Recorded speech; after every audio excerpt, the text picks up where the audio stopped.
Last Sunday, Delaney Calloway walked into Grace Hill Baptist Church like she owned the building and the land it sat on. By the time she walked out, she didn't even own her reputation. But that part comes later, way later.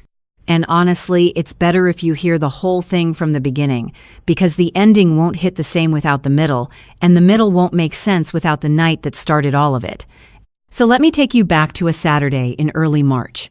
March 8th, to be exact. I was in my living room in a pair of flannel pajama pants, the ones with the little peach print on them, which I bought at a belt clearance sale 3 years ago and will wear until they disintegrate because they are the single most comfortable thing I own. I had a heating pad on my lower back because 56 years of living will do that to you. I was watching one of those true crime shows, not because I'm morbid, but because that narrator's voice could put a hurricane to sleep. Don't judge me. It was maybe 8:15. My idea of a wild Friday night is true crime and a heating pad. My idea of a wild Saturday is the same thing, but with a sleeve of Ritz crackers and maybe some pimento cheese if I'm feeling dangerous. I'm not exactly expecting company. The back door knocked, not the doorbell, the back door. And in Savannah, Georgia, if someone comes to your back door, they're either family or they're in trouble. Usually both. I almost didn't get up. My lower back had just hit that sweet spot where the heating pad and the couch cushion form a little cocoon of warmth that you do not abandon for anything less than a house fire. But something made me get up. Call it instinct. Call it God tapping you on the shoulder when he knows something you don't. I shuffled to the kitchen in my peach pajamas and opened the back door, and there was Marin. 8 months pregnant. No coat, no shoes. Barefoot on my back porch in 30-degree weather, and I could hear her teeth clicking together from 3 feet away. Her eyes were red and so swollen they looked like she'd been stung by something. And she had that look. You know the one. The look where someone has cried so hard they've looped past crying and come out the other side into something worse, something hollow. Something that doesn't have a name, but you recognize it the second you see it because it's the look of a person who has just had something fundamental broken inside them. "Mom!" she said, and her voice cracked right down the middle like a plate you dropped on a tile floor, she told them. She was shaking so hard I thought she might fall. I grabbed her arm and pulled her inside. She told the whole congregation, "My baby isn't Ethan's." Now, I need you to understand something about Marin Lindgren Calloway before I go any further, because what I'm about to tell you won't land right unless you know who this girl is. Marin is not loud. She is not dramatic. This is a woman who apologizes when someone else steps on her foot at the Piggly Wiggly. She is a speech therapist at an elementary school in Pooler, which means she spends her days teaching 4-year-olds how to say the letter R and comes home with glitter in her hair and stickers on her scrubs. She cries at dog food commercials. She cries at those soldier homecoming videos. She once cried because an old man at Kroger was buying a single pork chop, and she thought he looked lonely. For Marin to show up at my back door barefoot and shaking and barely able to stand, somebody did something unforgivable, and I knew exactly who. "Come inside," I said. "Sit down. Tell me everything." I wrapped her in the Afghan my mother crocheted in 1989, the one with the zigzag pattern that has survived 3 decades, 2 dogs, and a Thanksgiving wine spill. I made her a cup of chamomile tea with honey, because that's what you do in the South when someone is falling apart. You make tea, you sit them down, and you let them talk, she told me. And with every sentence, I felt my jaw tighten a little more. It was Delaney Mercer Calloway, my younger son Colton's wife, the woman who showed up to our family 4 years ago with a Charleston zip code and a personality that could curdle sweet tea at 30 feet. The woman who once corrected the pastor's wife on the proper way to arrange lilies at Easter service at Grace Hill Baptist, where she'd been attending for exactly 11 months. She told me what Delaney had been saying, not to her face, never to her face, because Delaney doesn't work that way. Delaney works in whispers, in prayer group-side conversations, in the kind of comments that sound like concern if you're not paying attention and sound like a knife if you are. And what Delaney had been whispering to the women's ministry group, to the deacons' wives, to anyone at Grace Hill Baptist who would listen, was that Marin's baby, my grandchild, the baby who kicks when Marin eats hot sauce and who already has a room painted sage green with a crib my son Ethan built from a kit he found on Facebook Marketplace, didn't belong, wasn't really a Calloway, wasn't really family. I sat there in my peach pajama pants with my tea getting cold and my heating pad still on the couch, and I looked at this girl, this 29-year-old woman who grew up without a family of her own, who spent her childhood in foster homes in Minnesota, who built herself from nothing into someone who helps little kids learn to speak, who married my son and called me mom from the very first week. And I felt something settle in my chest that was not sadness and was not anger. It was something quieter, something my daddy would have recognized. It was a decision. My father, rest his soul, was an electrician in rural Georgia who worked 6 days a week and went to church on the 7th. He raised me and my brother Hank on 2 things. Love your family like it's the only thing you've got, because it is. And when someone comes for your people, you don't pray about it. You handle it. Then you pray. I looked at Marin. I said, "Drink your tea. You're staying tonight. And tomorrow morning, I'm making a phone call." She looked at me with those swollen eyes. To who? To my brother. Because it's time to do what Daddy taught us. The next morning, Sunday, March 9th, I picked up my phone at 6:45 and called my brother Hank. He lives about an hour away in Statesboro and runs a handyman business that mostly involves him fixing things and telling people they should have called him sooner. Hank was in the Army for 14 years, did 2 deployments, managed supply logistics for a battalion. He approaches family problems the same way he approaches a rotted deck railing. Assess, plan, fix, don't overthink it. "Hank," I said, "it's time. Do what Daddy taught us." He didn't even ask who. He just said, "What day works?" That's my brother. Now, to understand how we got to the point where Marin was barefoot and shaking on my back porch, I need to back up. Not just a few weeks. A few years. Because Delaney Calloway didn't just wake up one morning and decide to destroy my daughter-in-law's life. She built up to it the way people like her always do, one little comment at a time. Like she was testing how much she could get away with before anyone noticed the walls were on fire. Let me tell you about my family. I'm Ruth Ann Calloway, 56, billing coordinator at Savannah Community Hospital. I process insurance claims, argue with adjusters, and explain deductibles to people who don't want to hear it. The job isn't glamorous, but the insurance is good. My coworker Patrice makes it survivable, and I've been there long enough that they'd have to physically remove me from that desk chair. I grew up outside of Jessup, Georgia, small town. My daddy was an electrician who worked 6 days a week and never once complained. My mama was a school nurse who could diagnose a fake stomachache from across the cafeteria. They raised me and Hank to work hard, go to church, and take care of our own. My husband Frank passed 2 years ago. Pancreatic cancer. 8 months from diagnosis to funeral. He was 55. A quiet man. The kind who showed love by fixing things and leaving notes on the counter that said pot roast was good or you look nice today. He wasn't Shakespeare. But he was mine. Frank and I had 2 boys. Ethan, my oldest, 31. Carpenter. Builds custom furniture out of a workshop behind his house on the south side of Savannah. Tall. Quiet. Built like his daddy. Married Marin, 3 years ago.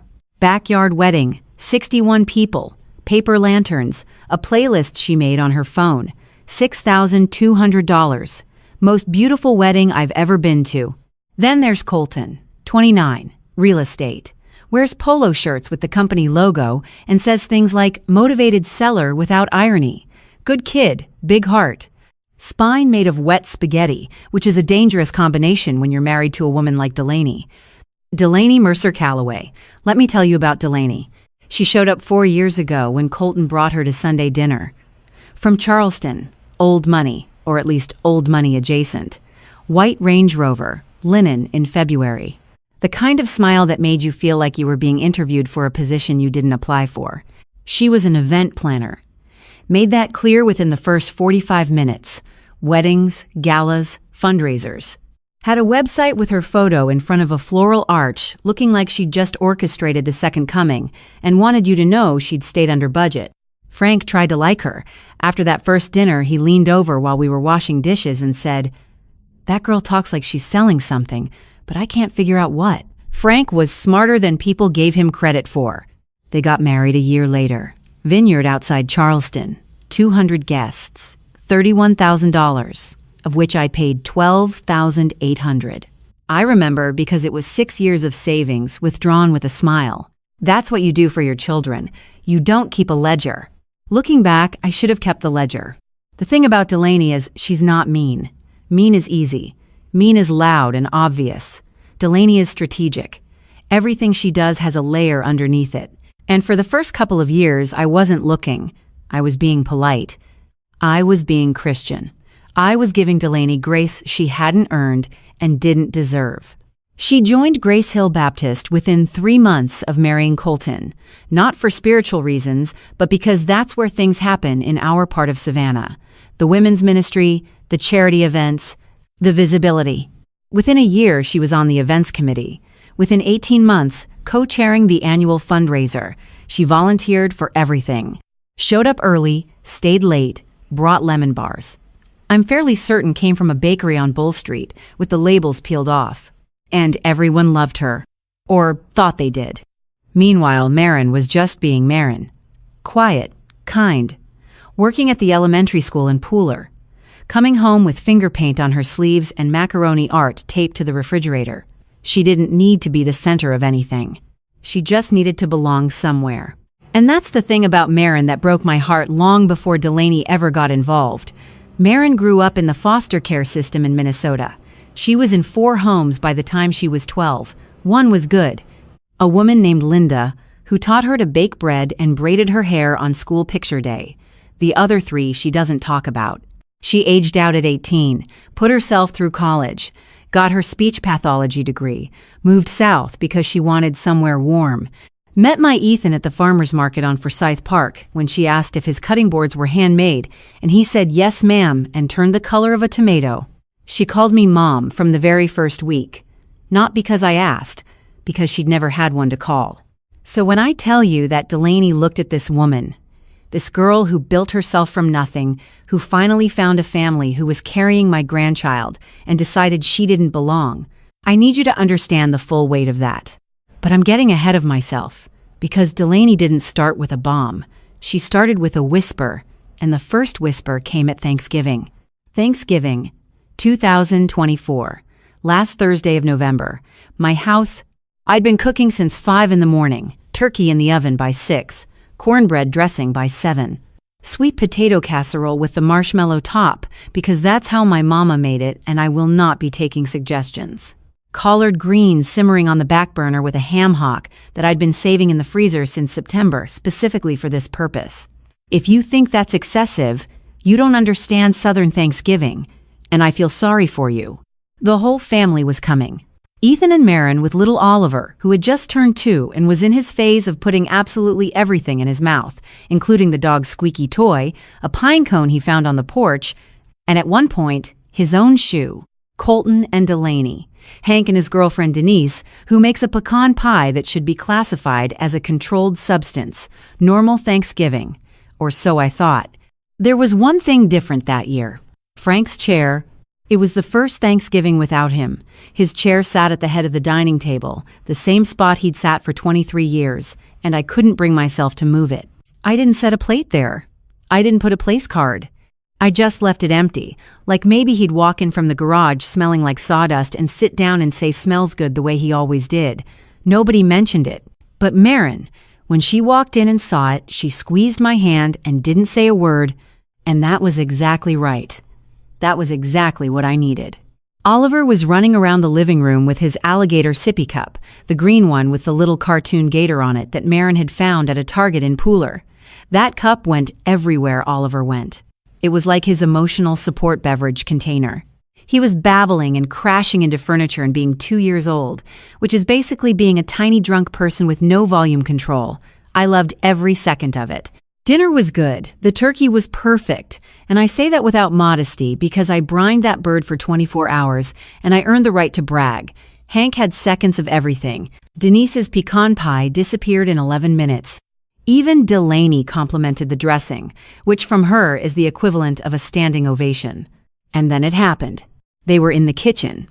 Marin was warming up Oliver's bottle at the counter, bouncing him on her hip the way she does, half humming some nursery rhyme she'd learned at school. Delaney was leaning against the refrigerator, scrolling through her phone, which was her natural resting state. That woman's thumb has logged more miles than my Honda. And she said it. Real casual, not even looking up from the screen. He's so fair-skinned, isn't he? You'd never guess he was a Calloway. Pause. Little smile. Must be all that Scandinavian in him. Now, the Calloways are not dark-complexioned people. We're not. Ethan is sandy-haired and freckled. Frank was the same. Oliver looks exactly like Ethan did at 2 years old, and I have the photo albums to prove it. So this comment wasn't an observation. It was a seed. Planted casual, like she was mentioning the weather. Maren laughed it off, because that's what Maren does. She laughs things off, and then replays them at 3 in the morning while staring at the ceiling, turning them over and over in her mind, like a stone she can't put down. I know this because I've been that woman. Most women have. I heard the comment from the dining room. I was clearing plates, and something flickered in my chest just for a second, like a pilot light catching.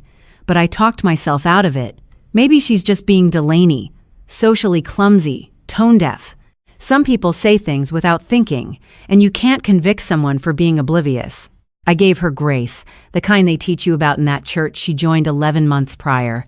Turn the other cheek, assume the best. I told myself she was just cold-blooded by nature, not by choice, and I let it go. That was my first mistake. The second one came 6 weeks later, on Christmas Day. I want to stop here for a second and say something that's going to sound strange. I don't regret giving Delaney grace. I regret giving her grace instead of giving Maren protection. There's a difference. Grace without wisdom is just permission. And I was handing out permission like it was Halloween candy while the person who actually needed me was standing right there laughing off a comment that had already buried itself under her skin. But I didn't see it yet. Not clearly. That's the thing about people like Delaney. They don't hand you a smoking gun. They hand you a match, and by the time you smell the smoke, the whole room is on fire and they're standing outside telling everyone they tried to warn you. Christmas was coming, and Delaney was just getting started. Christmas morning, I was up at 4:30. Couldn't sleep. Partly because I had a 14-pound ham to glaze, partly because it was the second Christmas without Frank, and the house felt too quiet in a way that no amount of Bing Crosby on the kitchen speaker could fix. I turned on every light in the house. Set the dining table with Frank's white plates, the ones with the simple silver rim that we'd bought together at an estate sale in Thunderbolt back in 2003. I wash them by hand every time because the dishwasher chips them, and I will hand wash those plates until the day I die because Frank picked them out, and that's enough reason for me. I used the cloth napkins, the real ones, not the paper ones from Costco. I even pulled out the crystal glasses that had been in a box on the top shelf of the pantry since Frank's funeral. I don't know why I did that. Maybe I wanted the table to feel like he was still here. Maybe I just wanted something to be beautiful. The whole family came. Ethan, Maren, and Oliver, who was wearing a tiny Christmas sweater with a reindeer on it that Maren had found at a consignment shop and was possibly the cutest thing I've ever seen on a human being. Colton and Delaney. Hank and Denise, who brought her pecan pie again because she is a woman of consistency, and I respect that deeply. Delaney brought a bottle of wine, $52. I know this because she told us, twice. Once when she handed it to me at the door, and once when I poured it. Be careful with that one, Ruth Ann. It's a small batch Pinot from Willamette Valley, $52 a bottle. She had a habit of doing that. Making sure you knew exactly what she spent, like she was submitting receipts to the family accountant. Which technically I am, but that's beside the point. Maren was maybe 4 months along by then, just starting to show.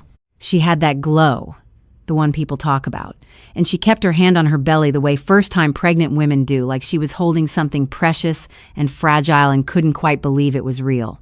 Oliver was on her lap trying to feed her a cracker, which she accepted with the kind of patience that only a woman who works with toddlers for a living can pull off. We were passing the ham. Conversation was flowing. Hank was telling a story about a deck he'd rebuilt in Statesboro where the homeowner kept changing the stain color mid-project.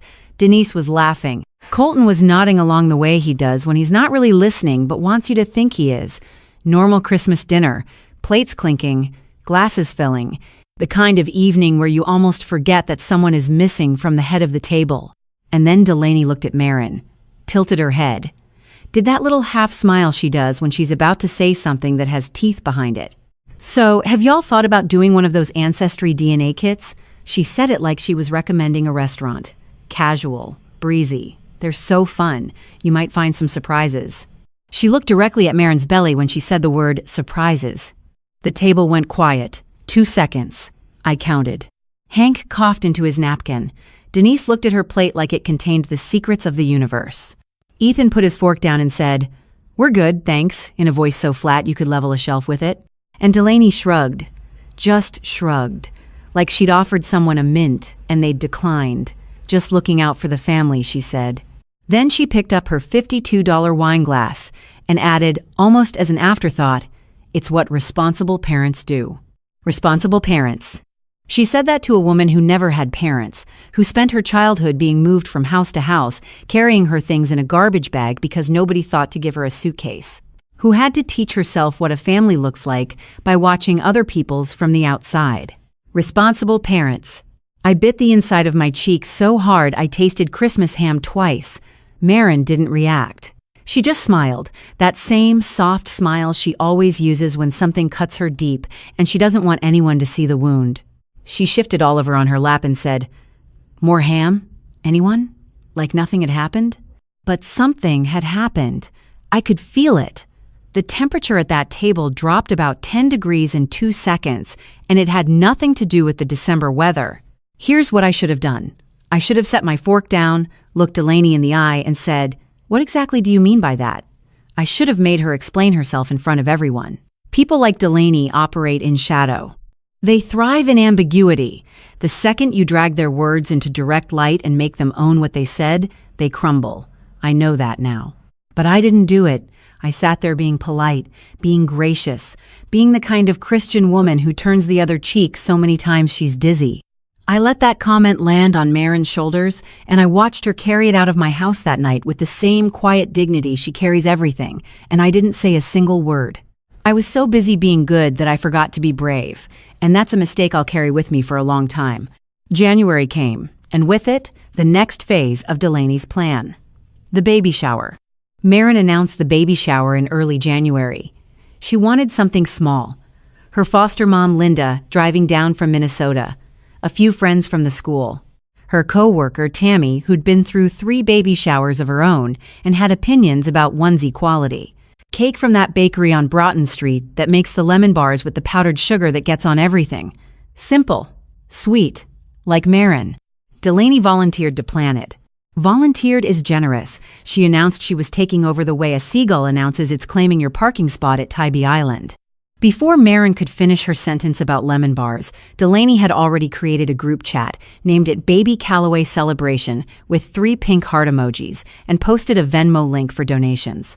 Not among family. Among the entire congregation of Grace Hill Baptist Church.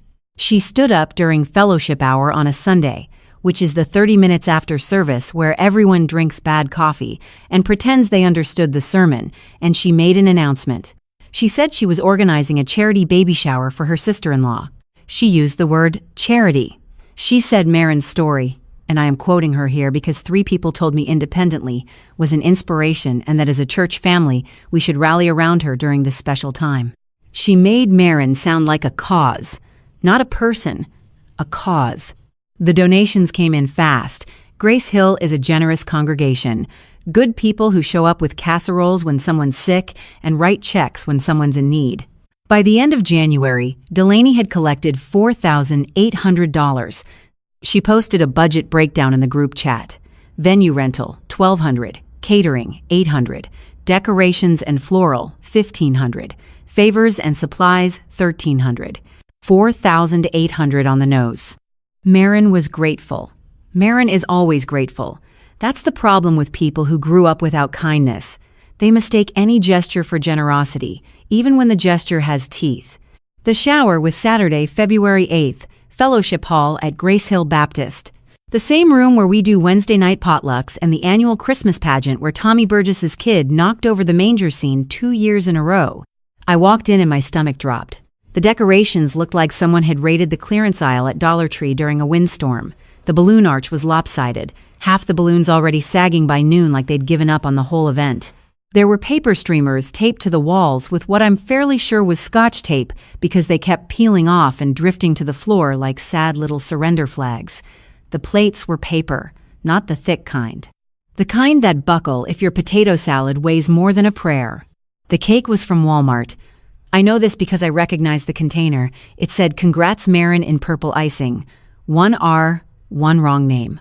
$4,800, and they couldn't spell Marin. But the cake wasn't the problem. The seating was the problem. Delaney had made little place cards, printed on cardstock, calligraphy font, because of course she did. And she had placed Marin at the far end of a folding table with 3 teenage girls from the youth group who were there to help serve punch, not at the head. Not with Linda, who had flown in from Minneapolis and was sitting across the room looking confused. Not with her friends. At the end, with the teenagers. Like she was the babysitter, not the guest of honor. And then came the toast. Delaney stood up near the cake table, holding a glass of sparkling, something that she'd brought from home in a cooler bag, because church fellowship hall punch was apparently beneath her. She tapped her glass with a dessert fork. The room went quiet. "I just want to say how blessed we all are to have Marin in our church family," she said. Big smile, warm voice, performance-grade sincerity. When Marin first came into our lives, none of us really knew where she came from. Pause. Let that land. But that's what makes her story so beautiful. She came from nothing, and now she has everything. She came from nothing. She said that, in front of 60 people, in front of Linda, who flew 1,100 miles to be there, in front of Marin's co-workers, in front of the women's ministry group. She stood there in her pressed linen blouse and her pearl earrings and told a room full of people that my daughter-in-law came from nothing, and she said it with a smile, like it was a compliment. The room clapped politely. The way you clap when you're not sure if something is a toast or a grenade. Marin smiled, her public smile. The one that looks right from 5 feet away but falls apart if you look too close. Her hands were under the table, gripping the edge of that metal folding chair so hard her knuckles had gone white. After the shower, I helped Marin carry gifts to the car. Ethan was loading the trunk. Oliver was asleep in his car seat with a smear of purple icing on his cheek. I asked Marin if she was okay. She looked at me with those steady brown eyes and said, "It's fine, Mom. Delaney just has a different style." And I thought, yeah, so does a hurricane. I drove home that afternoon and sat in my driveway for a while with the engine off. Something was sitting wrong in my chest. Not anger exactly, more like arithmetic. $4,800 collected, Dollar Tree decorations, a Walmart cake, a fellowship hall that the church lets members use for free. The numbers didn't add up. I didn't know what to do with that yet, but I filed it away in the back of my brain, in the same drawer where I keep grudges and recipes I've memorized, but pretend to look up. Delaney wasn't done. Not by a long shot. Because late February, she stopped whispering and started dialing. Late February, Delaney Mercer Calloway picked up her phone and went to work. Not the event planning kind of work, the other kind. The kind that doesn't have a website or a floral arch or a calligraphy price list. The kind that happens in private text threads and 10-minute phone calls disguised as concern. The kind that looks like nothing if you're not paying attention and looks like a demolition project if you are. She started calling people, not random people, specific people, the ones she knew would talk. Mrs. Edna Patterson from the Wednesday night Bible study group, who has never received a piece of information she didn't immediately redistribute to at least 4 other people. Deacon Hartley's wife, who runs the prayer chain and treats it less like a prayer list and more like a newswire.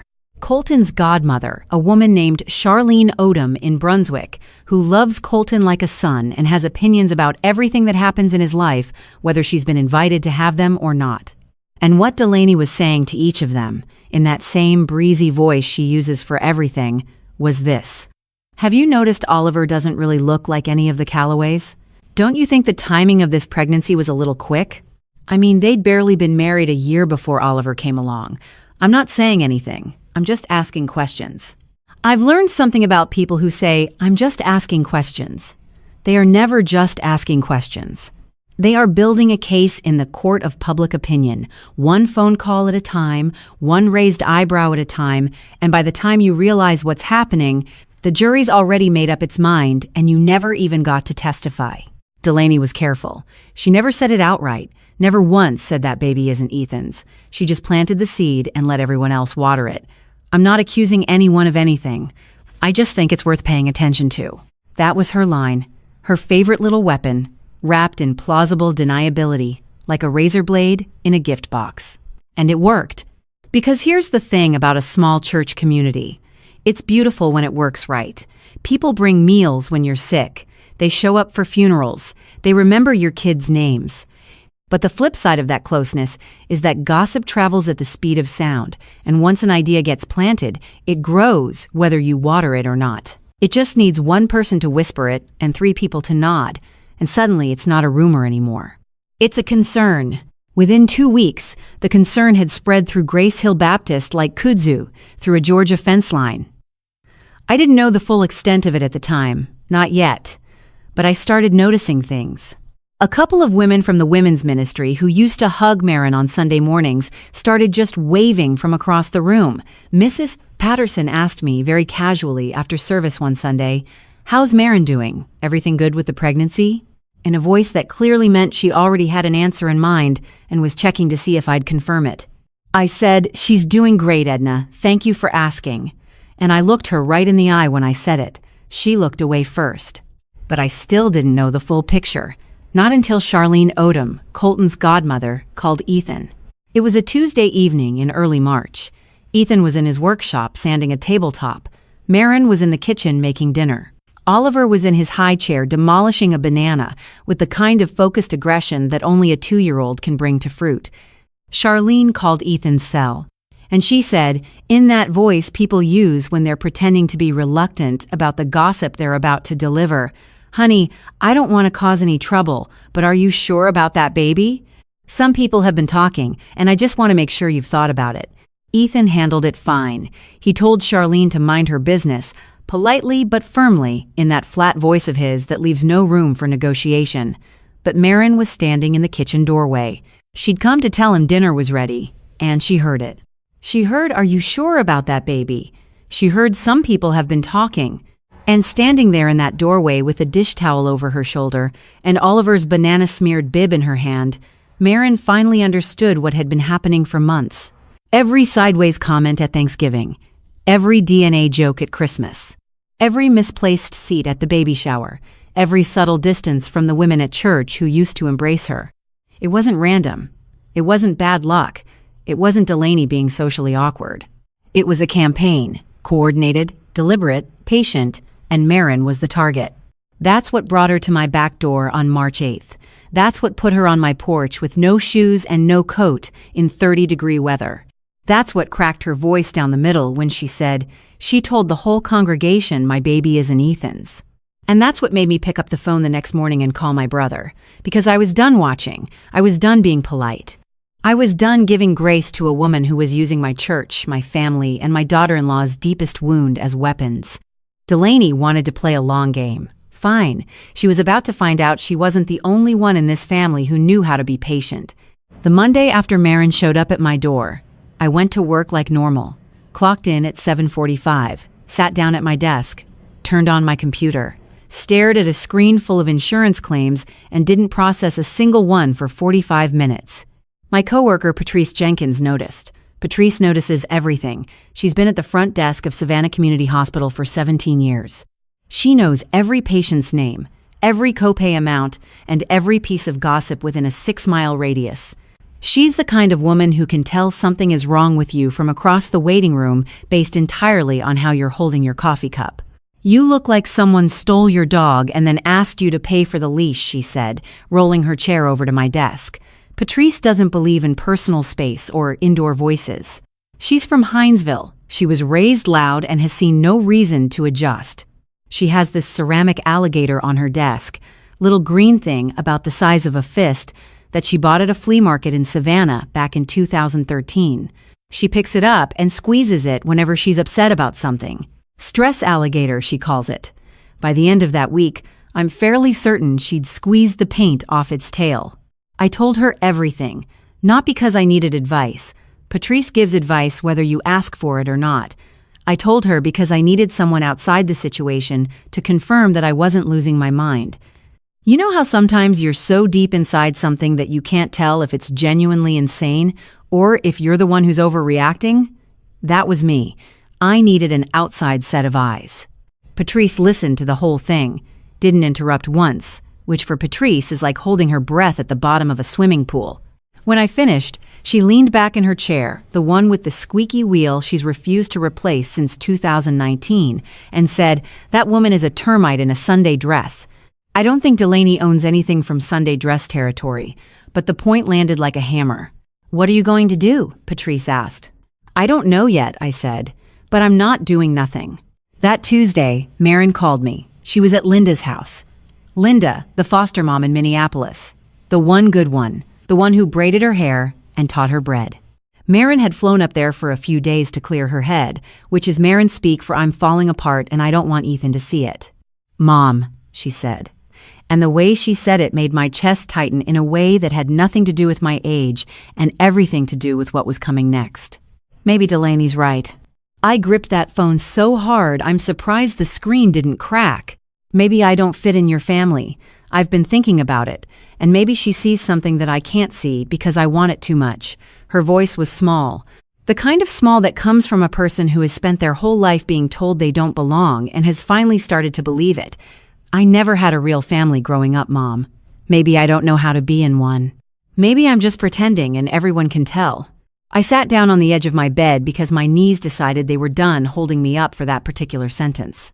"Marin Marie Lindgren Calloway," I said, and I used all 4 names because when a Southern woman uses your full name, you know she means business. You listen to me. You are in this family because my son chose you. Because I chose you. Because that baby in your belly is a Calloway, whether Delaney likes it or not. You do not let that woman take this from you. Not the family, not your peace, not one single thing. She was quiet for a long time. Then she said, "Ethan doesn't get it. He thinks I'm being sensitive." And that was the part that made my blood go cold. Because Ethan not getting it meant Delaney's poison was already working. If Ethan thought Marin was overreacting, then Delaney had successfully made the victim look like the problem. That's what people like Delaney do. They don't just hurt you. They make everyone else think you're hurting yourself. Wednesday night, Marin told Ethan she was thinking about having the baby in Minnesota, near Linda, where she felt safe. Not a visit, a while. As in, maybe she shouldn't come back right away. As in, she was talking about leaving. Ethan called me at 11 p.m. My son does not call at 11 unless something has cracked open inside him that he doesn't know how to fix with his hands. "Mom," he said, "what do I do?" His voice. This is a 31-year-old man who builds furniture for a living, who can turn a pile of rough lumber into a dining table that makes people cry. And his voice sounded like he was 12 years old again, asking me why the other kids were being mean at recess. "You fight for her, Ethan. That's what you do." "Fight who?" "Delaney. She's Colton's wife. She's in our church. And she's destroying your marriage, one phone call at a time. I can't just—" "You can. And you will. Or you'll lose Marin. And if that happens, I promise you, you will not recover. Neither will I." He went quiet. "Then, what's the plan?" Oh, now he wants a plan. 4 months of Delaney running her mouth through every prayer chain and Bible study group in Chatham County, and now the Calloway men want to strategize. I swear, if I waited for the men in this family to solve a problem, I'd be waiting through 2 more election cycles in a rapture. Now, hold on. If you're still here listening to this, I appreciate you. Seriously, if you haven't subscribed yet, hit that button for me, and do me a favor. Tell me in the comments where you're watching from and what time it is. Someone from a town I'd never heard of commented on my last story at 2 in the morning, and that made my whole week. I see every single one of you. All right, back to this mess. The next morning I called Hank. "It's time," I said. "I need you here Friday. Bring coffee, bring a notepad, and bring that brain the Army spent 14 years training, because we've got work to do." Hank showed up at my front door Friday morning, March 14th, at 7 o'clock sharp. 2 coffees from the Waffle House in Statesboro, a legal pad, and a ballpoint pen he'd probably stolen from a bank. That's Hank. No small talk. No, how are you? Just caffeine and a plan. He was wearing a flannel shirt and work boots, and he had that look on his face that I've known since we were kids. The look that says he's already assessed the situation, identified the problem, and is now waiting patiently for everyone else to catch up.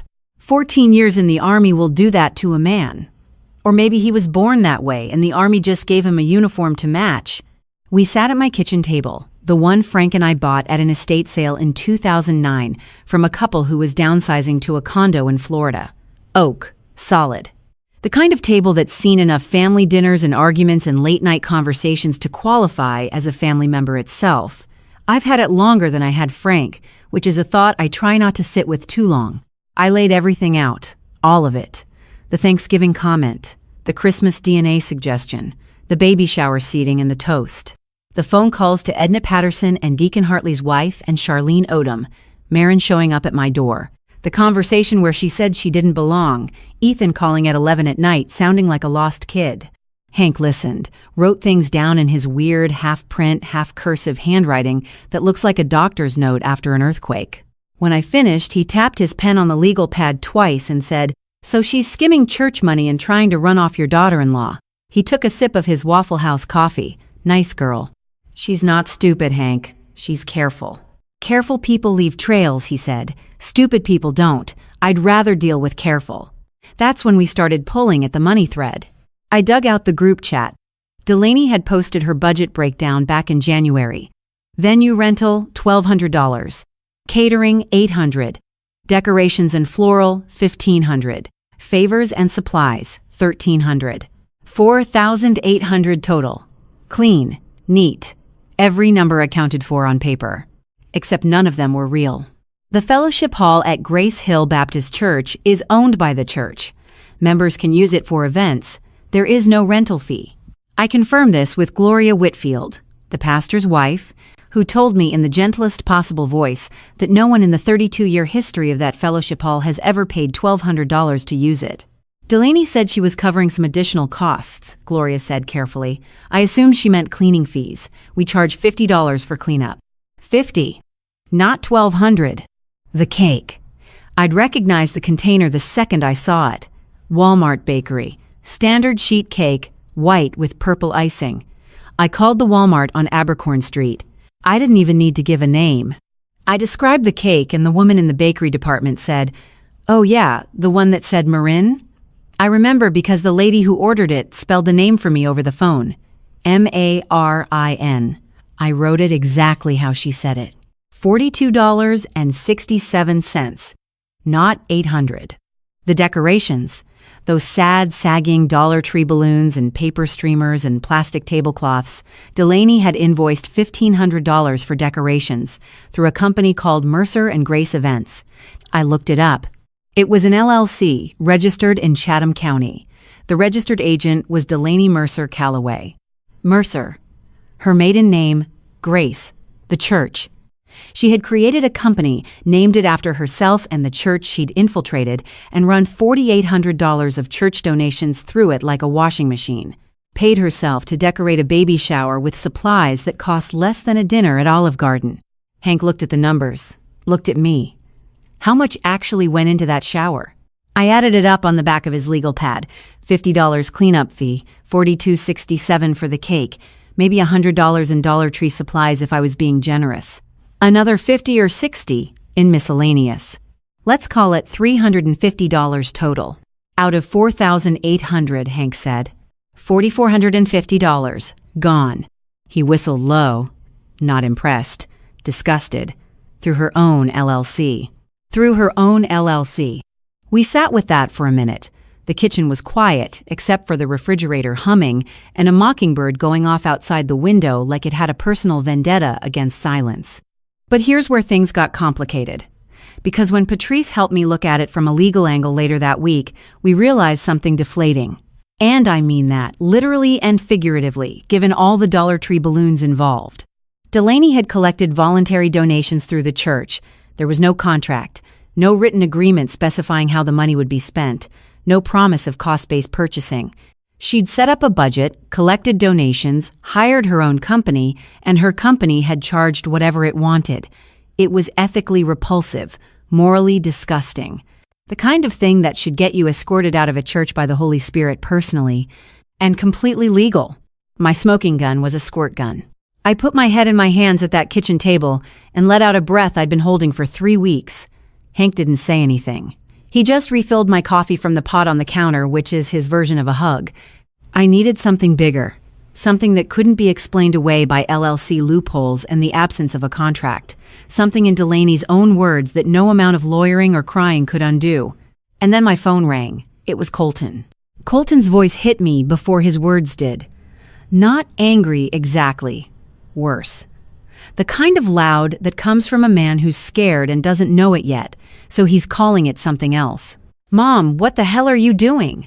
My stomach dropped the way it does when you miss a step on the staircase and your body catches up to gravity a half second too late. What are you talking about? Gretchen just called me crying. He caught himself. Delaney just called me crying. She says you've been going around the family telling people she stole money from Marin's baby shower. She says you're trying to turn everyone against her. She says you called the church and the Walmart and you're treating her like a criminal. I hadn't told anyone except Hank and Patrice, which meant Delaney had felt something shift.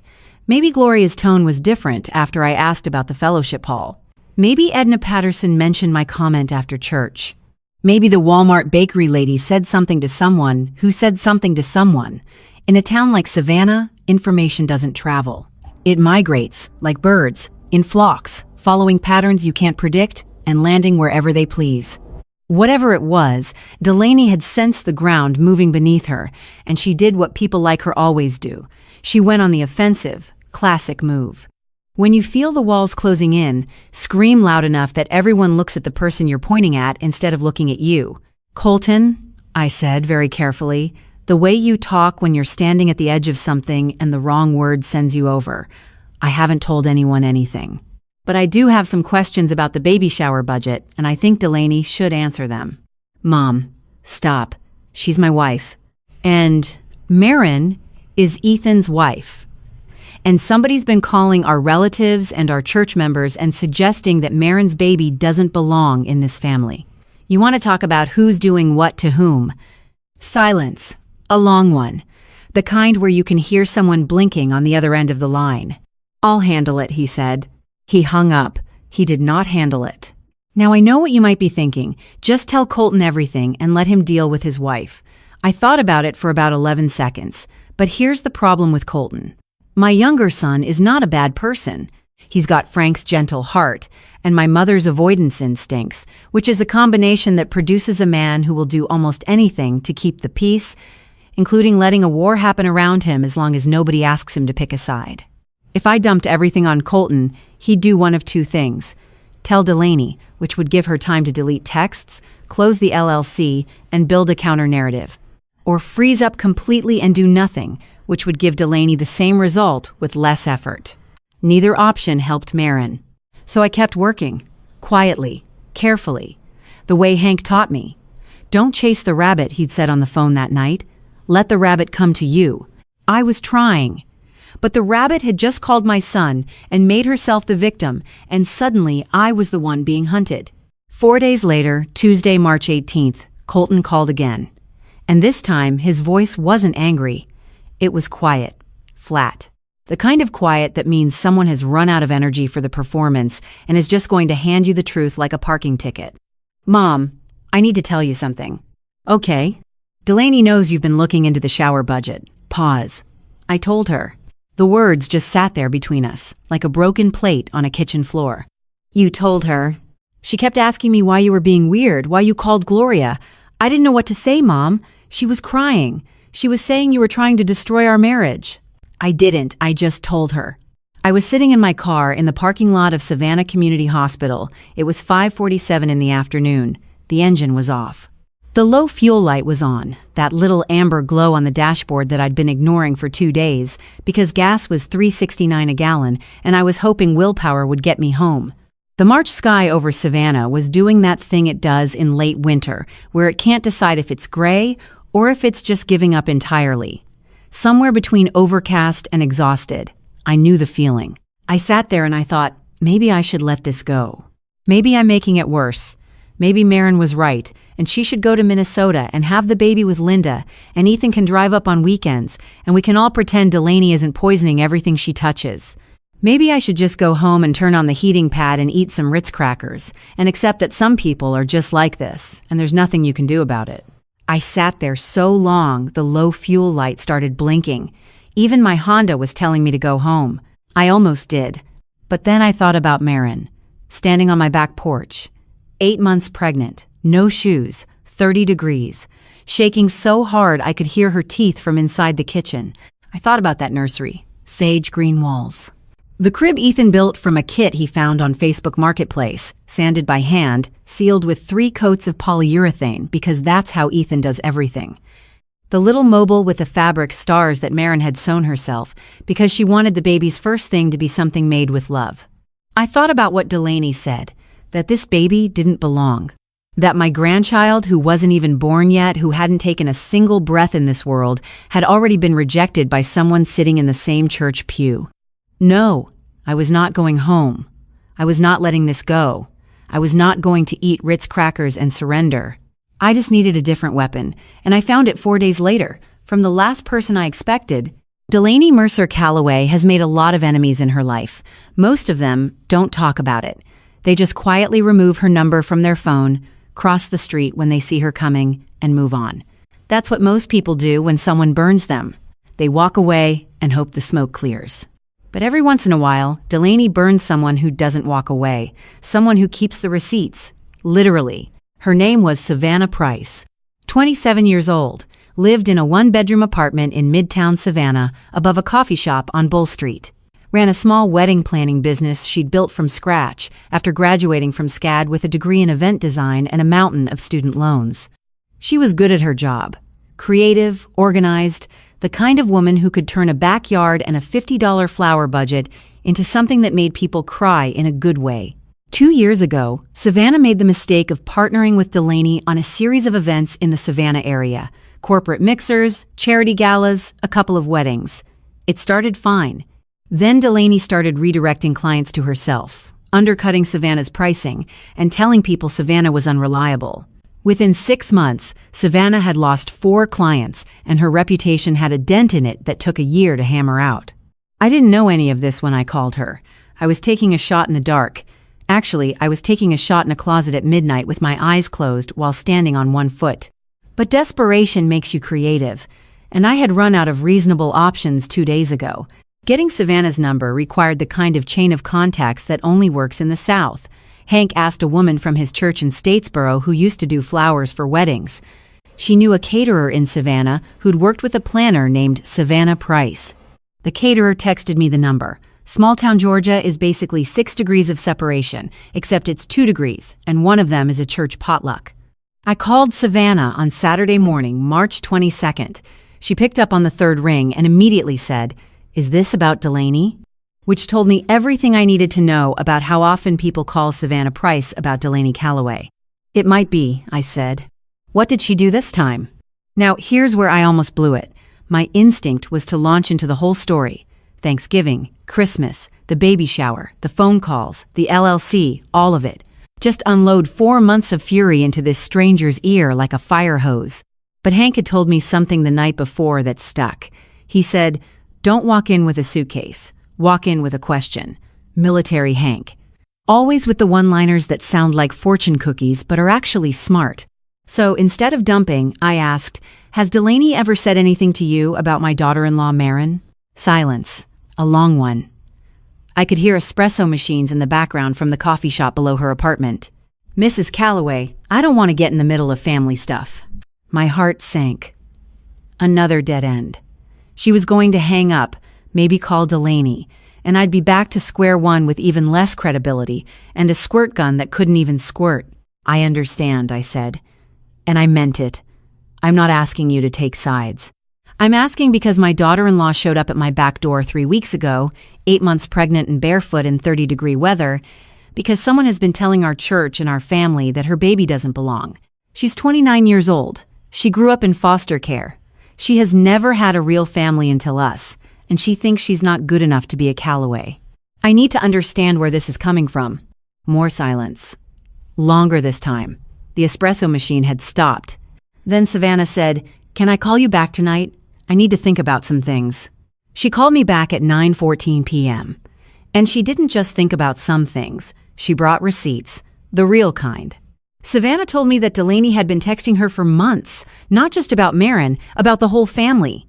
About me, about Ethan, about Colton's spending, about the fact that Frank's small life insurance policy had been split evenly between the boys, and Delaney thought that was unfair because Ethan already got help with the wedding. She had screenshots. Not 3 or 4. Dozens. Group texts where Delaney called Maren's background embarrassing for the family.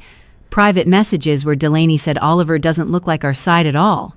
A text from January where Delaney wrote, "And I need you to hear this exactly. She's foster trash. If I play this right, she'll pack up and go back to wherever she came from, and we'll have the family back to normal." Foster trash. She called Maren foster trash.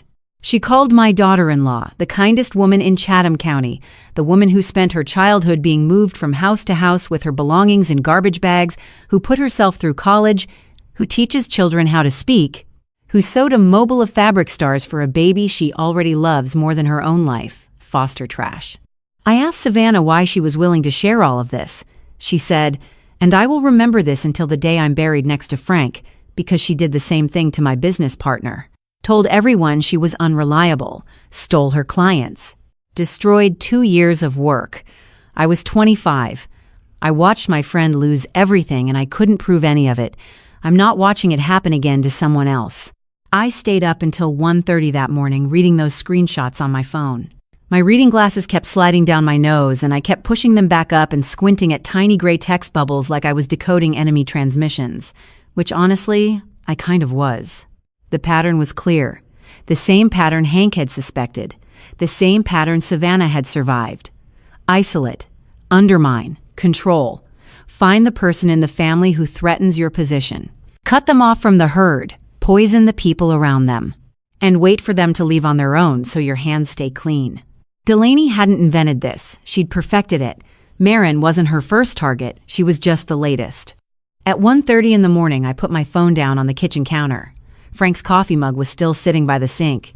The blue one with the chipped handle that I should have thrown away a year ago, but can't because he drank from it every morning for 11 years and throwing it away feels like throwing away a piece of him. I picked it up, held it for a second, then I picked up my phone and texted Hank 2 words. Sunday dinner. Monday morning, I stood at the printer in the billing department of Savannah Community Hospital and watched 27 pages slide out one by one like verdict slips from a jury room. Patrice stood behind me the entire time, arms crossed, feet planted, watching the hallway like a Secret Service agent guarding a president, which was entirely unnecessary and deeply appreciated. "If anyone asks," she said, "you're printing prior authorization forms." "Patrice, it's my printer. I use it every day. And today, you're using it for justice. There's a difference. Stand up straighter." I love that woman. 27 pages, single-sided. Patrice insisted on highlighting them. She went to the supply closet and came back with 3 colors. Yellow for Delaney's direct quotes about Maren. Pink for financial evidence. Green for the pattern, the text that showed Delaney's strategy over time. When she was done, those 27 pages looked like a crime scene report designed by an art teacher.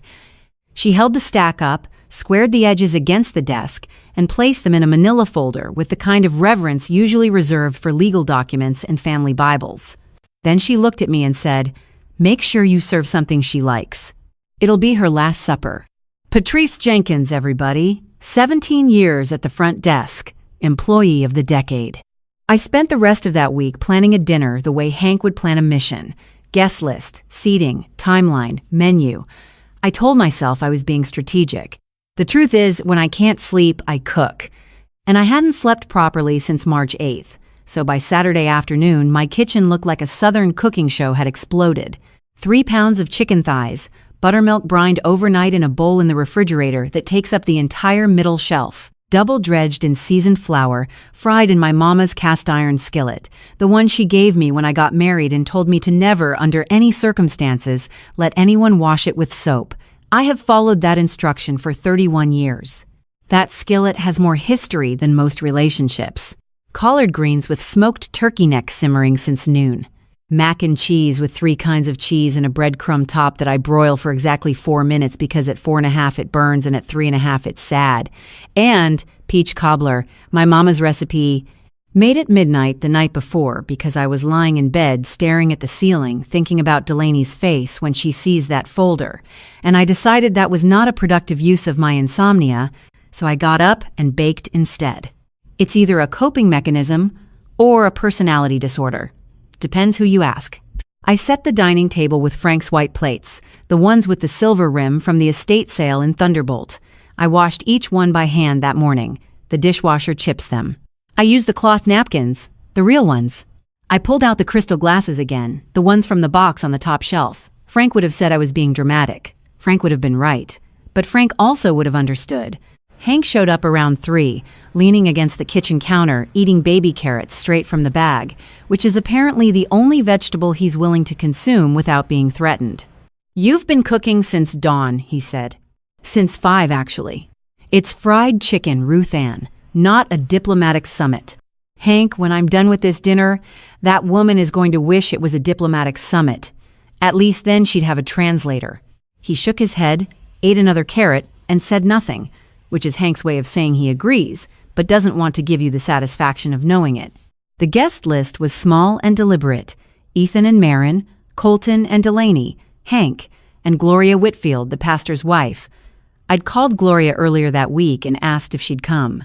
I didn't tell her everything. I just said, "There's a family conversation that needs to happen, and I'd feel better if someone from the church was present." Gloria didn't ask questions. She just said, "What time, and should I bring a pie?" I said 6 o'clock and no pie, I had cobbler. I told everyone dinner was at 6, Sunday, March 30th.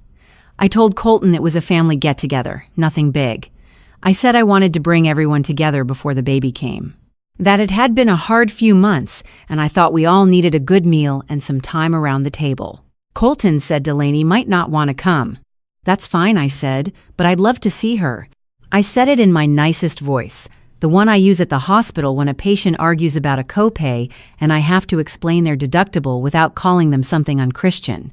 It's a voice that says I am being warm and reasonable and you are going to do what I'm asking because the alternative is worse and we both know it. Delaney came. Of course she did. She would never miss a room where she could be the most important person in it. She walked in at 6:08 wearing a cream-colored linen dress that probably cost more than my car payment and carrying a bottle of organic rosé that she announced was $28 a pour at some restaurant in Charleston. She said this while handing it to me at the door, like she was presenting an award. She hugged me. She smelled like magnolia and entitlement. "Ruth Ann, the house looks beautiful," she said, scanning the dining table like she was appraising it for resale value. "Thank you," I said. "Sit anywhere." She chose the head of the table. She always does. Dinner was pleasant for exactly 43 minutes. I know this because I kept looking at the clock on the microwave. 6:08 when Delaney sat down, 6:51 when Pleasant ended. 43 minutes of fried chicken and small talk, and a manila folder sitting in my kitchen drawer like a loaded weapon with the safety off. I serve the food family style because that's how we do it. Platter of chicken in the center, bowl of collard greens, mac and cheese in the ceramic dish my mama used to use for church potlucks. Basket of biscuits that I'd pulled from the oven 7 minutes before everyone arrived, because timing matters and soggy biscuits are a moral failing. The fried chicken was, if I'm being honest, the best I've ever made. The buttermilk brine did something magical to those thighs. The crust was golden and shattered when you bit into it, and the meat underneath was so tender it practically apologized for making you chew. And it will haunt me, just a little for the rest of my natural life, that Delaney Mercer Calloway got to eat 2 pieces of it. Some things are too good for some people. That chicken was one of them. Hank had seconds. Then he looked at the platter, looked at me, and had thirds without a word. That's a 4-star review from Hank. Ethan matched him, piece for piece, which made me happy in the specific way that only feeding your grown son can. Doesn't matter if they're 31 and can bench press a refrigerator, when they eat your food like they're 12 again, something in your chest settles. Marin ate slowly, one hand on her plate, one hand resting on her belly. She was 8 months along now, and the baby had been active all week. She told me earlier that the baby kicked hardest after spicy food, which made Ethan nervous and made me proud because that's a Calloway trait if I've ever heard one. But tonight she was quiet. She knew what was coming. I told her and Ethan the plan on Friday. She'd looked at me and said, "Are you sure?" 3 times, she asked. 3 times I said yes. She was wearing a soft blue cardigan that she'd buttoned over her belly, and she kept smoothing it down with her fingers, a nervous habit I'd noticed over the past 3 years. Marin smooths things when she's anxious. Tablecloths, napkins, her own sleeves, like she's trying to press the wrinkles out of whatever situation she's sitting in. Colton was talking about a new listing, a 3-bedroom ranch in Ardsley Park with original hardwoods and a sunroom. He was using words like curb appeal and motivated seller, and Delaney was nodding along while somehow making it clear that she found residential real estate beneath her. She had this way of supporting Colton publicly, while subtly suggesting that what he did wasn't quite enough. A compliment with a trapdoor. Delaney was in performance mode, which was her default mode. She talked about her event planning business, a venue she'd just booked in Hilton Head for a corporate retreat. 200 guests, ocean view terrace, custom floral installations. She described it the way some people describe their children, with pride and ownership and the expectation that you'd be impressed. Gloria Whitfield said, "That sounds lovely," in the same neutral tone she probably uses when someone at church tells her they've decided the earth is flat. Gloria. Let me tell you about Gloria for a second. She was sitting at the corner of the table between Hank and Marin, sipping sweet tea from one of Frank's crystal glasses and saying almost nothing. Gloria Whitfield is 60 years old. She has been the pastor's wife at Grace Hill Baptist for 27 years. She has heard more confessions, mediated more arguments, and witnessed more family implosions than most therapists. She has the kind of calm that isn't passive. It's the calm of a woman who has seen everything and is choosing very carefully when to speak. She knew something was happening tonight. I'd told her enough. She was here as a witness, a moral anchor, and if things went sideways, the one person in the room whose presence would keep everyone from screaming. You don't scream in front of the pastor's wife. It's a Southern law, unwritten but absolute. I was cutting my chicken into very small, very precise pieces. Not because I'm a dainty eater, because my hands needed something to do that wasn't reaching for the kitchen drawer. That drawer was 6 feet behind Delaney's left shoulder. 27 pages, 3 colors of highlighter. Every word she'd ever typed about my daughter-in-law organized in chronological order by a woman named Patrice, who takes documentation as seriously as some people take religion. The conversation moved to kitchen renovations. Delaney and Colton were redoing their countertops. Quartz, not granite, because Delaney had read somewhere that granite was over. She said over the way fashion people say it, like granite had committed a social crime by existing for too long. I nodded and said, "How nice," and thought about the fact that my kitchen countertops are original laminate from 1997, and I have never once thought about whether they were over or not because they hold my plates and my coffee, and that's enough. 6:45, 6:48, 6:50. Marin caught my eye across the table. Just for a second. A look that said, "Are we really doing this?" I gave her the smallest nod, the kind only she would notice. At 6:51, during a pause in the conversation, Delaney was mid-sentence about a backsplash tile she'd seen at a showroom in Charleston. She was describing it as coastal but elevated, which is a phrase that means nothing but sounds expensive. I set my fork down. The clink of metal on Frank's white plate was the loudest sound in the room. "Delaney," I said, "can I ask you something?" She smiled. Warm, open, unsuspecting. Of course. That was the last real smile she'd wear in this house. "Why did you tell Edna Patterson from Bible study that Marin's baby might not be Ethan's?" The table went so quiet I could hear the refrigerator humming in the kitchen. I could hear the ice settling in the sweet tea pitcher. I could hear Hank breathing through his nose the way he does when he's concentrating, slow and steady, like a man watching a fuse burn towards something inevitable. Delaney didn't flinch, I'll give her that. 4 years of performing had given her reflexes most people don't develop outside of a courtroom. She tilted her head, did a little confused frown, brought her eyebrows together in a way that said, "I'm so bewildered by this accusation that I couldn't possibly be guilty of it." "What?" she said. "I never said that. Edna must have misunderstood something." "Charlene Odom called Ethan in early March," I continued. I kept my voice level, flat, like I was reading line items off an insurance claim. She said someone in the family had raised concerns about the baby's paternity, that someone was you. "That's no. Charlene is, she hears things and she twists them.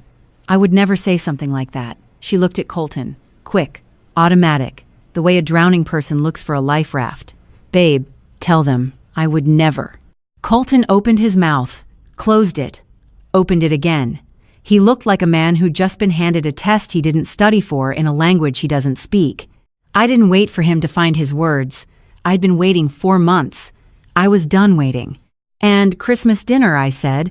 "When you suggested Ethan and Maren should get genetic testing, ancestry DNA kits, you might find some surprises. What was that about?" "I was talking about health screenings. It's completely normal to..." "You looked at Maren's belly when you said it, Delaney. The whole table saw it." "I don't. That's not what I..." "And the baby shower. The seating. You put the guest of honor at the end of a folding table with 3 teenagers while her foster mother, who flew 1,100 miles from Minnesota, sat across the room alone. You stood up and told 60 people that Maren came from nothing, in front of her friends, in front of her church.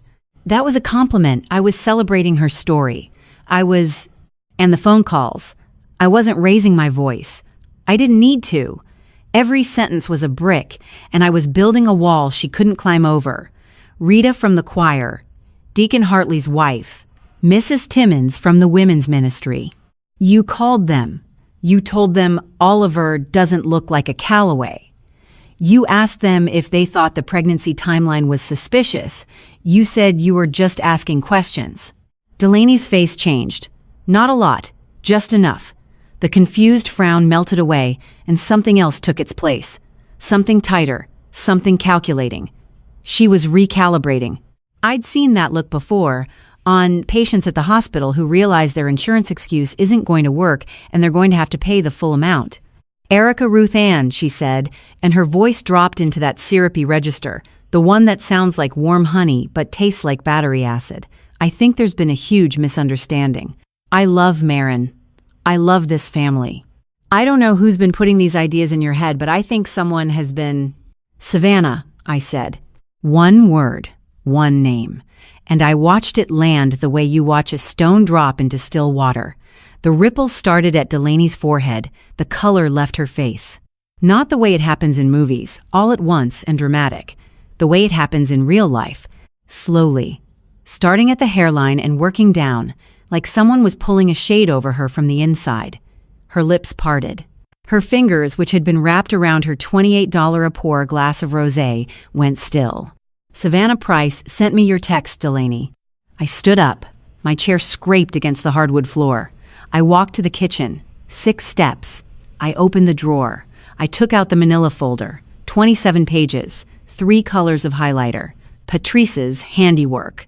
I walked back to the table, and I set that folder down in front of Colton. Not in front of Delaney, in front of Colton.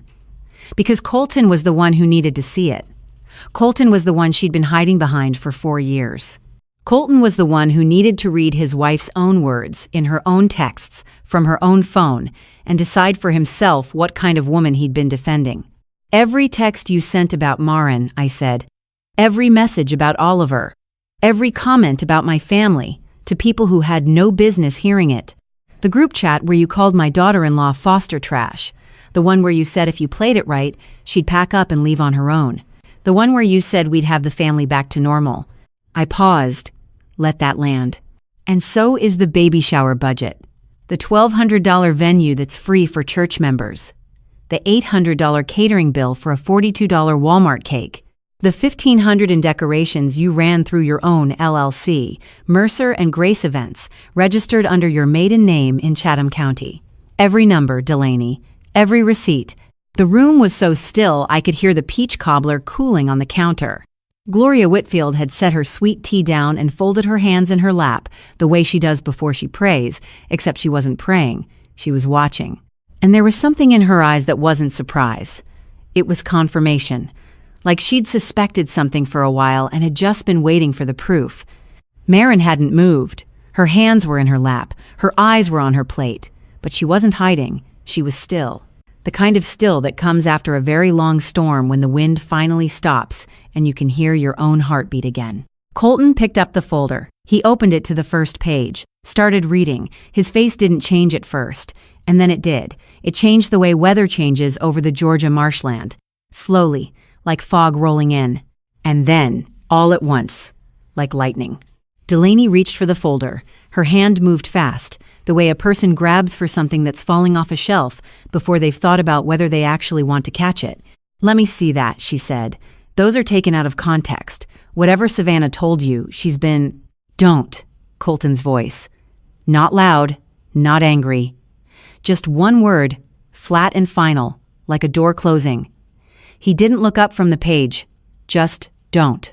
Delaney pulled her hand back. For the first time all evening, her posture changed. The performance spine, the one she walks in with, the one that says, "I am in charge of this room," softened. Just slightly. Like a building that's taken its first crack in the foundation but hasn't fallen yet. "Savannah has always had it out for me," she said. "Faster now." The syrup was gone from her voice. What was left was something thinner, sharper. "She's jealous. She's been trying to ruin my reputation for 2 years because I was more successful than she was. You can't trust anything she—" "This is a screenshot, Delaney." Colton held up a page. His hand was steady, his voice was not. "Your name, your phone number, your words, in your own texts. From your own phone." He read aloud, not dramatically, not with anger, just reading, the way you read a receipt you didn't expect. "She's foster trash." He stopped. Swallowed. "Read the next one. If I play this right, she'll pack up and go back to wherever she came from, and we'll have the family back to normal." He turned the page. "Oliver doesn't look like our side at all. Once that baby comes and everyone sees, the questions will answer themselves." He set the page down, looked at Delaney, and the look on his face was something I hope I never see on my son's face again. It wasn't anger, it was recognition.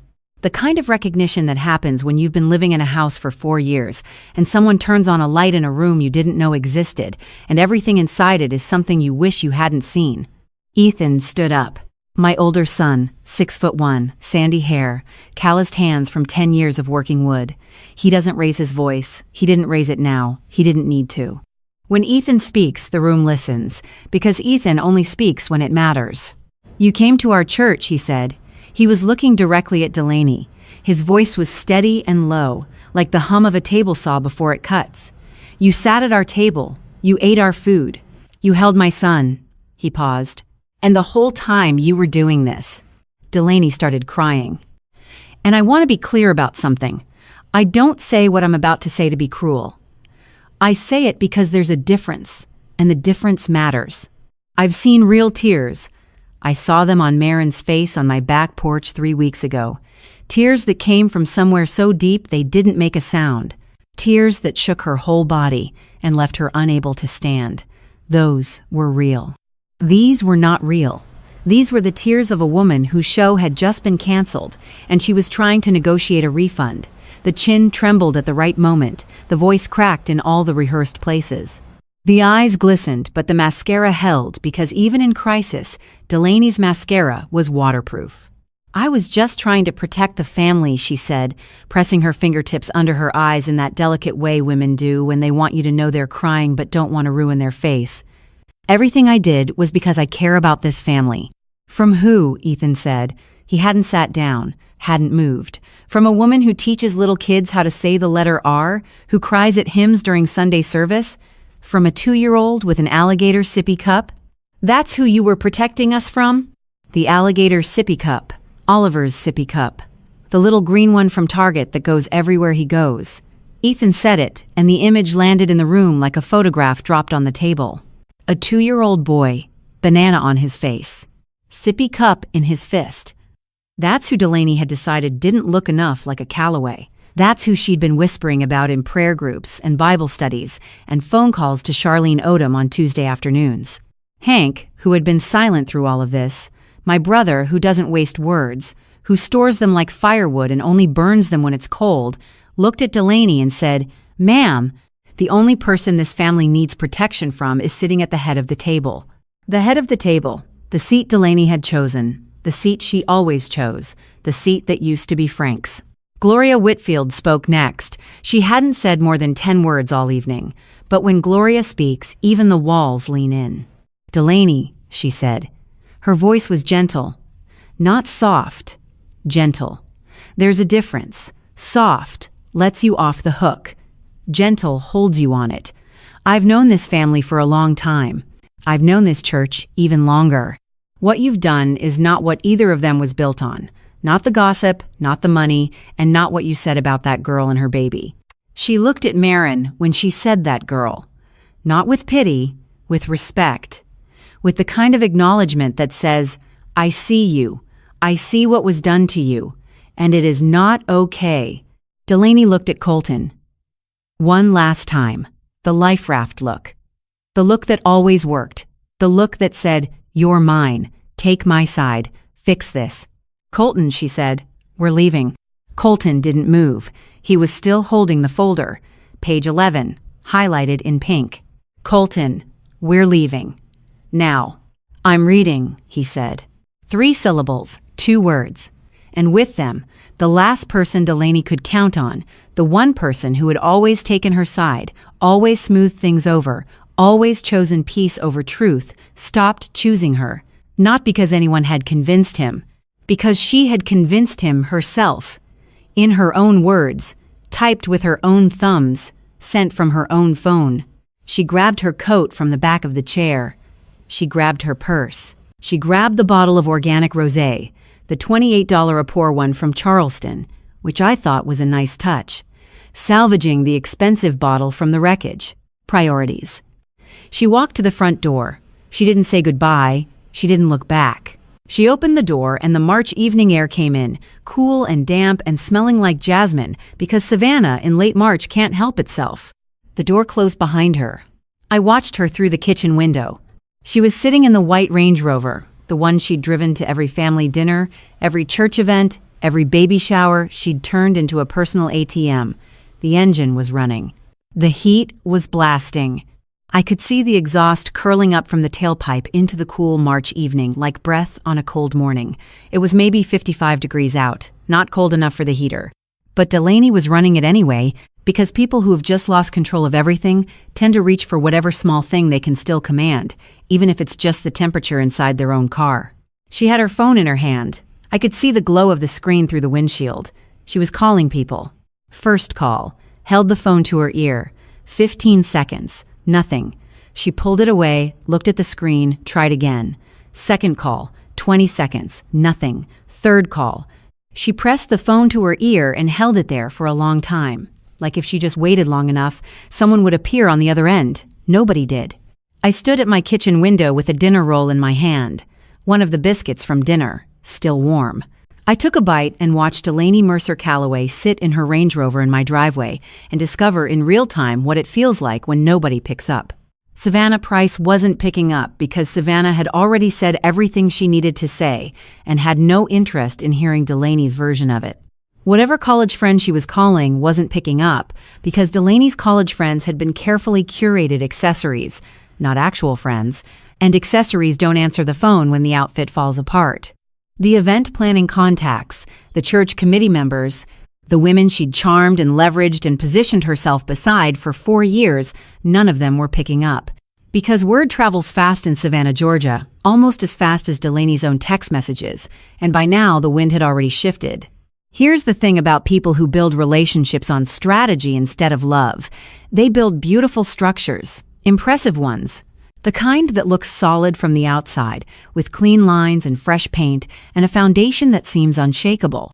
But when you pull out one brick, when you remove one piece of the performance, the whole thing doesn't just wobble, it collapses, because there was never any mortar. There was never anything holding it together except calculation and the assumption that nobody would ever look too closely. Delaney didn't need me to destroy her. She didn't need Hank. She didn't need a plan or a strategy or a dramatic confrontation over fried chicken and Frank's good plates. She had destroyed herself. Every cruel word. Every manipulation. Every lie. Every text message she sent at 11 at night when she thought no one was watching. She'd built a paper trail of her own destruction and stored it on her phone like a receipt she'd need later, never once considering that someone might collect those receipts and hand them to the people who mattered most. She was her own worst enemy. She just didn't know it until she was sitting in that Range Rover, watching the people she'd tried to fracture sitting together at a table she'd been removed from, eating peach cobbler she'd never tasted. I took another bite of my biscuit. I'm not proud of that. Actually, no. I'm a little proud of that. After maybe 15 minutes, Delaney stopped trying to call people. She sat there for a while longer, the engine still running, the heat still blasting. The March jasmine drifting through the neighborhood like it does every spring in Savannah, indifferent and beautiful, not caring one bit about the woman in the luxury SUV having the worst night of her life. I thought about something my daddy used to say. He said, "Ruthie, some people are like termites. They don't look like much, and they're real quiet about their work, but if you let them stay long enough, they'll eat through every wall you've got." Daddy was talking about a contractor who'd ripped off his neighbor, but the principle applied. The difference was, Daddy also said, the house always wins. If the house is built right, you can tear out the rotten wood and put in new beams. The termites lose. They always lose. Because they can only eat what's already weak, and a strong house has got nothing they can chew through. My house was strong. Not the building, the family. The people inside it who loved each other imperfectly and stubbornly and without conditions.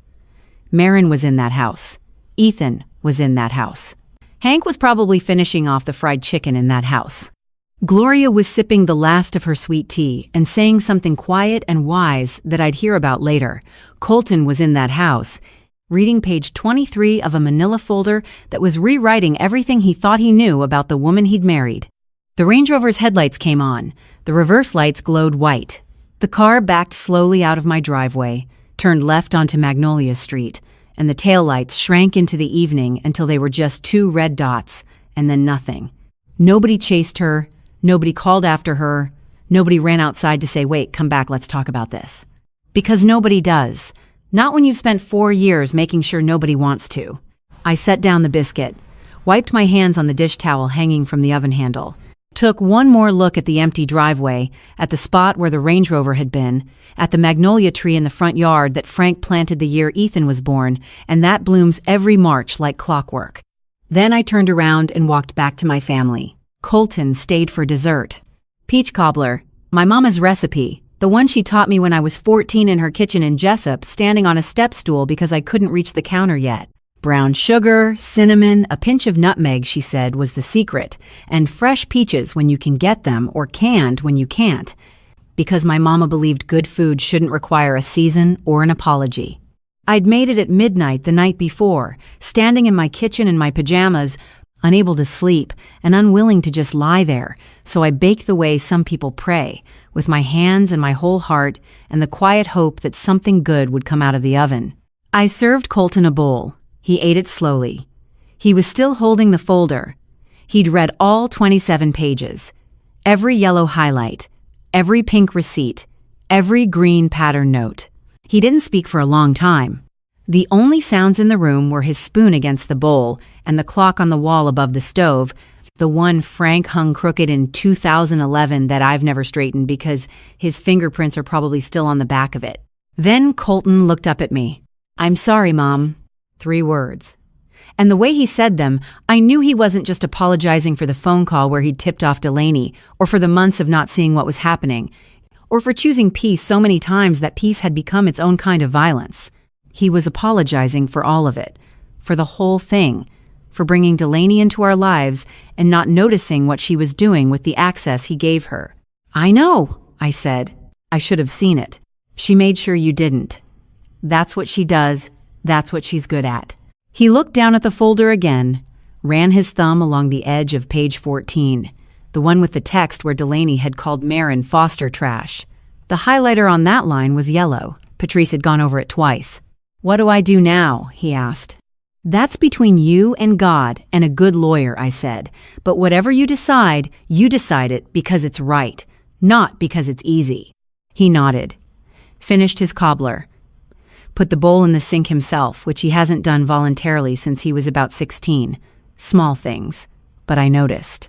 Gloria left around 8:30. She hugged me at the door and said, "You did the right thing, Ruth Ann, and you did it with grace."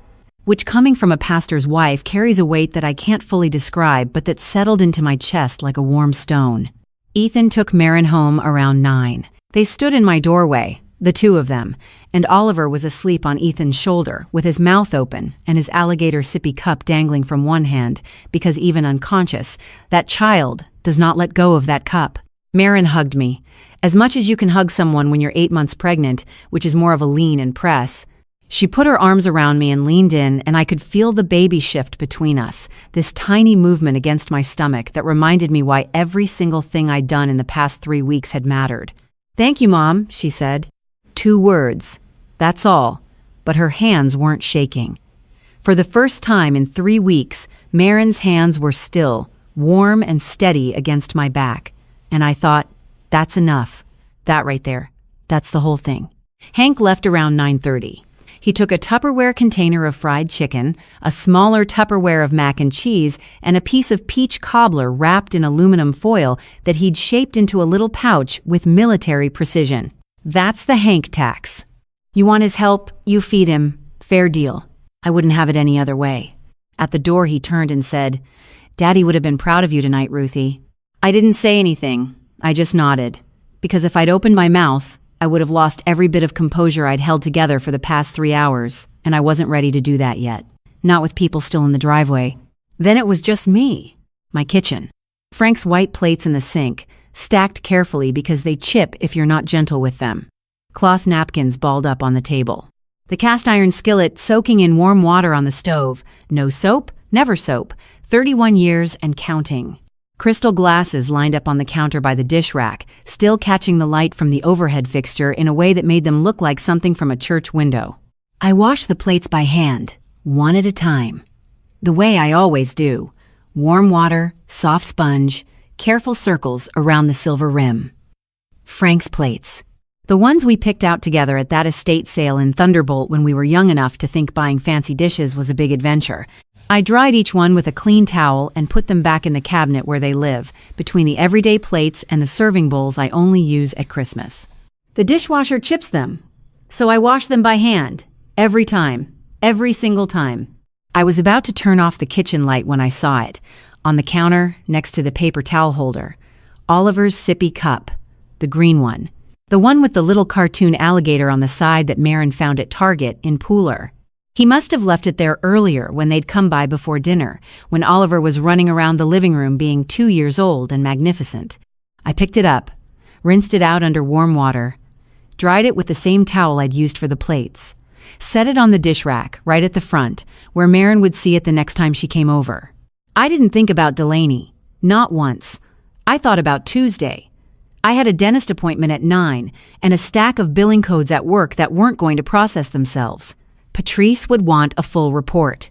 I'd probably have to tell the story 3 times before she was satisfied, and she'd squeeze that ceramic alligator through every word of it. That was enough. Tomorrow was enough. I've been thinking a lot about family lately, not in the abstract way people think about it when they see a greeting card or a commercial with a golden retriever in a fireplace. In the real way, the way that keeps you up at 3 in the morning staring at the ceiling, wondering if you did enough, said enough, fought hard enough for the people who matter. Here's what I've learned. Family isn't blood. It was never blood. Blood is just biology. Blood is just a thing that runs through your veins and shows up on a lab report. Family is something else entirely. Family is who shows up at your back door barefoot in 30-degree weather because they trust you enough to fall apart in front of you. Family is who answers the phone at 11 at night when the world is cracking open. Family is who drives an hour on a Friday morning with 2 coffees from Waffle House and a legal pad and doesn't ask a single question except, what day works? Family is a choice. Every single day it's a choice. You choose to show up. You choose to stay. You choose to fight for the people sitting at your table, even when it's hard, even when it would be easier to look the other way and eat your Ritz crackers and pretend everything is fine. I spent too long pretending everything was fine. I spent too long being polite when I should have been protective. I spent too long giving grace to someone who was using it as a weapon, handing out forgiveness like it was free when the person receiving it was charging interest on every bit of kindness she was given. There's a verse we read sometimes at Grace Hill Baptist. It says, "The Lord is close to the brokenhearted and saves those who are crushed in spirit." I believe that. I've seen it. I saw it on my back porch when a young woman who grew up without a family found the courage to knock on a door and ask for help. The Lord was there that night. I'm sure of it. He was in the Afghan I wrapped around her shoulders and in the chamomile tea I poured and in the words I didn't know I had until they came out of my mouth. He works like that sometimes. Quiet, through kitchen doors and heating pads and people who show up in pajama pants, I think about the woman who came into our family with nothing. No parents, no home she could point to on a map and say, "That's where I'm from." No last name she'd been born with that anyone was proud of. She built herself out of nothing. Out of garbage bags and group homes and a foster mother in Minnesota who taught her to bake bread and braided her hair on picture day. She put herself through school. She moved 1,000 miles south because she wanted somewhere warm. She fell in love with a quiet man at a farmer's market who turned red when she asked him a question. And she called a stranger mom because she'd never had one and she wanted one so badly she was willing to risk her whole heart on it. That's not weakness. That's the bravest thing I've ever seen. And I think about the other woman, the one who had everything. The Charleston zip code, the linen dresses, the event planning business, and the church committees, and the $28 rosé. She had every advantage and every opportunity to be kind, and she chose something else. She chose strategy over love, performance over connection, and when the performance ended, there was nothing underneath. No foundation, no loyalty, no one in the parking lot willing to answer the phone. I don't know if I'll forgive her. I've prayed about it. The Bible says forgive. My daddy said handle it first, then pray. I did both, maybe not in the right order, but God knows my heart and He knows I tried. Forgiveness is a process, not a light switch. Some days I get close. Some days I remember foster trash and I have to start over. I think the Lord understands that. I think He's patient with women like me who are still learning how to be angry and faithful at the same time. What I do know is this. The baby is coming. 6 weeks now, maybe less. There's a nursery painted sage green in a house on the south side of Savannah. There's a crib built by hand, sanded smooth, sealed with 3 coats of polyurethane, because the man who built it does everything with his whole heart. There's a mobile of fabric stars hanging above it, sewn by a woman who wanted her baby's first thing to be made with love. And on the dish rack in my kitchen, right at the front where she'll see it, there's a little green sippy cup with an alligator on it, waiting. Some Sundays I sit in the pew at Grace Hill Baptist, and I look over at the woman next to me. She's got her hand on her belly and her hymnal open, and she's singing slightly off-key, which I find completely charming, and I think about that night on my porch. The bare feet, the cold air, the cracked voice, and I'm glad I opened the door. I'm glad I didn't stay on the couch with my heating pad. I'm glad the Lord tapped me on the shoulder and said, "Get up, Ruth Ann, someone needs you." Because that's what family does. Not the blood kind, the real kind. The kind you build with your hands and your choices and your whole stubborn heart. You get up. You open the door. You fight for the people who can't fight for themselves. And then you wash the dishes because someone has to, and the dishwasher chips the good plates. I prayed last Sunday, not for anything specific, just a thank you prayer.